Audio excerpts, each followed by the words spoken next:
कहानी आम्रपाली की। यह कहानी है भारतीय इतिहास की सबसे खूबसूरत महिला के नाम से विख्यात आम्रपाली की, जिसे अपनी खूबसूरती की कीमत वेश्या बनकर चुकानी पड़ी। वह किसी की पत्नी तो नहीं बन सकी, लेकिन संपूर्ण नगर की नगरवधू जरूर बन गई। आम्रपाली ने अपने लिए ये जीवन स्वयं नहीं चुना था, बल्कि वैशाली में शांति बनाए रखने, गणराज्य की अखंडता बरकरार रखने के लिए उसे किसी एक की पत्नी न बनाकर नगर को सौंप दिया गया। उसने सालों तक वैशाली के धनवान लोगों का मनोरंजन किया, लेकिन जब वह तथागत बुद्ध के संपर्क में आई तो सब कुछ छोड़कर बौद्ध भिक्षुणी बन गई। कहानी शुरू करने से पहले आपसे अनुरोध है कि चैनल को सब्सक्राइब करके बेल की घंटी को दबा दीजिए। वीडियो अच्छी लगे तो प्लीज लाइक करके दोस्तों के साथ शेयर कीजिए। कमेंट बॉक्स में अपने विचार भी जरूर लिखिए, इससे हमें प्रोत्साहन मिलता है। तो आइए कहानी शुरू करते हैं। आम्रपाली के जैविक माता पिता का तो पता नहीं, लेकिन जिन लोगों ने उसका पालन किया उन्हें वह एक आम के पेड़ के नीचे मिली थी, जिसकी वजह से उसका नाम आम्रपाली रखा गया। वह बहुत खूबसूरत थी। उसकी आंखें बड़ी बड़ी और काया बेहद आकर्षक थी। जो भी उसे देखता था वह अपनी नजरें उस पर से हटा नहीं पाता था। लेकिन उसकी यही खूबसूरती, उसका यही आकर्षण उसके लिए श्राप बन गया। एक आम लड़की की तरह वो भी खुशी खुशी अपना जीवन जीना चाहती थी, लेकिन ऐसा हो नहीं सका। वह अपने दर्द को कभी बयां नहीं कर पाई और अंत में वही हुआ जो उसकी नियति ने उससे करवाया। आम्रपाली जैसे जैसे बड़ी हुई उसका सौंदर्य चरम पर पहुंचता गया, जिसकी वजह से वैशाली का हर पुरुष उसे अपनी दुल्हन बनाने के लिए बेताब रहने लगा। लोगों में आम्रपाली की दीवानगी इस हद तक थी कि वो उसको पाने के लिए किसी भी हद तक जा सकते थे। यही सबसे बड़ी समस्या थी। आम्रपाली के माता पिता जानते थे कि आम्रपाली को जिसको भी सौंपा गया सारे लोग उसके दुश्मन बन जाएंगे और वैशाली में खून की नदियां बह जाएंगी। इसीलिए वह किसी भी नतीजे पर नहीं पहुंच पा रहे थे।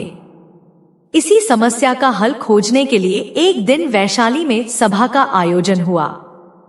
इस सभा में मौजूद सभी पुरुष आम्रपाली से विवाह करना चाहते थे, जिसकी वजह से कोई निर्णय लिया जाना मुश्किल हो गया था।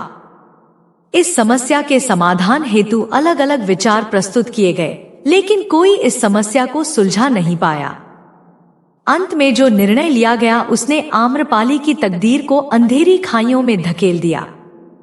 सर्वसम्मति के साथ आम्रपाली को नगर वधू यानी वेश्या घोषित कर दिया गया। ऐसा इसीलिए किया गया क्योंकि सभी जन वैशाली के गणतंत्र को बचाकर रखना चाहते थे।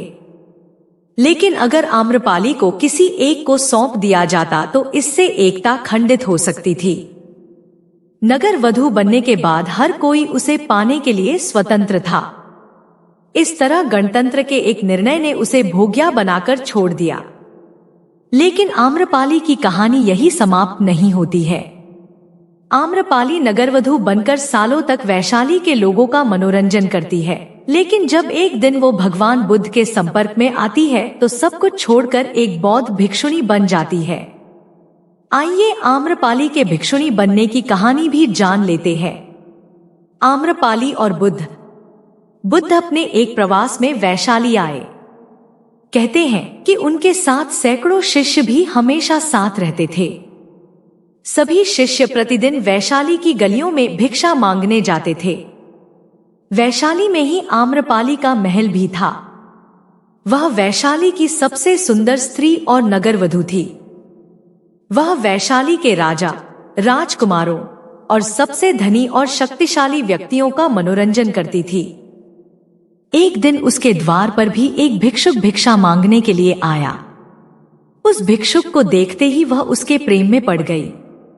वह प्रतिदिन ही राजा और राजकुमारों को देखती थी, पर मात्र एक भिक्षा पात्र लिए हुए उस भिक्षुक में उसे अनुपम गरिमा और सौंदर्य दिखाई दिया। वह अपने परकोटे से भागी आई और भिक्षुक से बोली, आइए कृपया मेरा दान ग्रहण करें। उस भिक्षुक के पीछे और भी कई भिक्षुक थे। उन सभी को अपनी आंखों पर विश्वास नहीं हुआ। जब युवक भिक्षु आम्रपाली की भवन में भिक्षा लेने के लिए गया तो वे ईर्ष्या और क्रोध से जल उठे। भिक्षा देने के बाद आम्रपाली ने युवक भिक्षु से कहा, 3 दिनों के बाद वर्षाकाल प्रारंभ होने वाला है। मैं चाहती हूँ कि आप उस अवधि में मेरे महल में ही रहें। युवक भिक्षु ने कहा, मुझे इसके लिए अपने स्वामी तथागत बुद्ध से अनुमति लेनी होगी। यदि वे अनुमति देंगे तो मैं यहाँ रुक जाऊंगा। उसके बाहर निकलने पर अन्य भिक्षुओं ने उससे बात की। उसने आम्रपाली के निवेदन के बारे में बताया। यह सुनकर सभी भिक्षु बड़े क्रोधित हो गए। वे तो एक दिन के लिए ही इतने ईर्ष्यालु हो गए थे और यहाँ तो पूरे 4 महीनों की योजना बन रही थी। युवक भिक्षु के बुद्ध के पास पहुंचने से पहले ही कई भिक्षु वहां पहुंच गए और उन्होंने इस वृत्तांत को बढ़ा चढ़ाकर सुनाया। वह स्त्री वैश्या है और एक भिक्षु वहां पूरे 4 महीनों तक कैसे रह सकता है? बुद्ध ने कहा, शांत रहो, उसे आने दो। अभी उसने रुकने का निश्चय नहीं किया है। वह वहां तभी रुकेगा जब मैं उसे अनुमति दूंगा। युवक भिक्षु आया और उसने बुद्ध के चरण छूकर सारी बात बताई। आम्रपाली यहाँ की नगर वधू है। उसने मुझे चातुर्मास में अपने महल में रहने के लिए कहा है। सारे भिक्षु किसी न किसी के घर में रहेंगे। मैंने उसे कहा है कि आपकी अनुमति मिलने के बाद ही मैं वहां रह सकता हूं। बुद्ध ने उसकी आंखों में देखा और कहा, तुम वहां रह सकते हो। यह सुनकर कई भिक्षुओं को बहुत बड़ा आघात पहुंचा। वे सभी इस पर विश्वास नहीं कर पा रहे थे कि बुद्ध ने एक युवक शिष्य को एक वैश्या के घर में 4 मास तक रहने के लिए अनुमति दे दी। 3 दिनों के बाद युवक भिक्षु आम्रपाली के महल में रहने के लिए चला गया।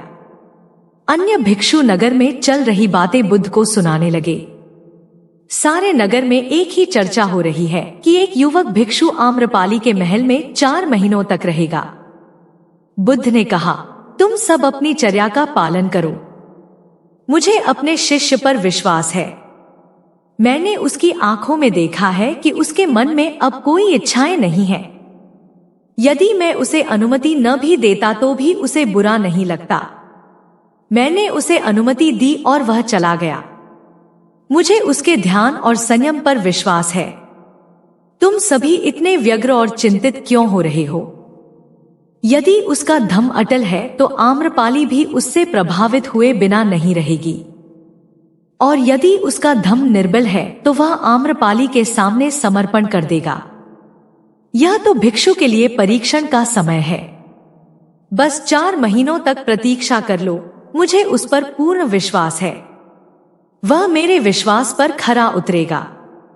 उनमें से कई भिक्षुओं को बुद्ध की बात पर विश्वास नहीं हुआ। उन्होंने सोचा, वे उस पर नाहक ही इतना भरोसा करते हैं। भिक्षु अभी युवक है और आम्रपाली बहुत सुंदर है। वे भिक्षु संघ की प्रतिष्ठा को खतरे में डाल रहे हैं, लेकिन वे कुछ कर भी नहीं सकते थे।